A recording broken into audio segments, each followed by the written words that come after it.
A cold sore is a small blister-like spot filled with fluid that tends to appear on the border of the mouth, where the lip touches the skin.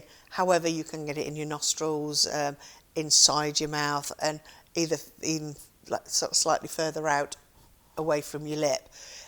Painful in the main. You tend to get tingling before you get one, so people do often know when they're going to get one. Cold sore is the herpes simplex virus, and that is spread by close contact when somebody else has got a cold sore. So it's kind of the liquid that's inside the blister that has got the virus in it. So a lot of people tend to pick it up when they're babies. So what happens is, Granny comes over and gives the baby a kiss, and they've got a cold sore, and that's where they pick up the virus. As we get older, we tend to get more immune to it. So if you don't tend to have them as a child, it's more unusual for you to start getting them as an adult. So unfortunately, once you've got them, you're always going to have them. I mean, majority of people, it is part of another illness. So they'll be laid low with a cold or the flu or something like that, and they'll get a cold sore as well. It's like, their antibodies are fighting something else, so this appears then. It can be due to sunlight as well. So, you've got a wintry day and all of a sudden the sun starts coming out. A lot of people get them then. For women, it can be hormonal. So it will sort of match their menstrual cycle, so they may get them monthly. So it's kind of when your body's doing something else at a different ebb, you'll tend to be more susceptible if you get cold sores. Cold sore is infectious.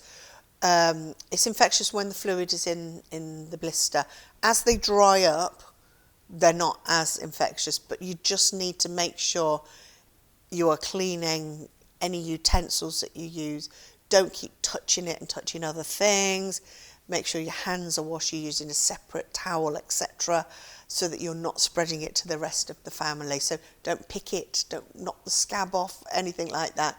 Just let it heal on its own. Yes, they can be treated. Often, as I said before, people tend to get a bit of a tingling sensation when a cold sore is coming up. Now, there are lots of things on the market, creams and such like, that you can put on when you first feel that tingle, and it tends to stop it doesn't stop you getting the cold sore. It just makes it not quite as big or painful or large. There are also these, they're like a transparent plaster that you can almost put over them.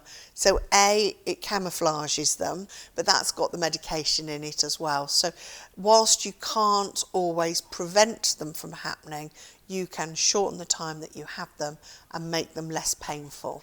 If you are booked in for dental treatment, what I would do is I would call the practice and explain to the receptionist. She will ask the dentist if he's happy, or the hygienist if they're happy to see you. From the point of view, it depends where the cold sore is. So if it's in the sort of corner of your mouth, having dental treatment might cause it to crack and cause you more pain. So you probably need a lot of sort of Vaseline. But I think you have to play it by ear, because you know yourself, if you've got a cold sore and it's really, really sore and you don't want anyone to touch it, you are going to be much better cancelling that appointment and remaking it. However, if the cold sore's on its way out, it's scabbed over and it's not going to cause you any problems, just double check with your dentist. Your dentist may say, yeah, I'm happy to see this patient because, we're all protected. But equally, they might say, let's just give it a week or two and just make sure that you're more comfortable, because you don't want to make it worse.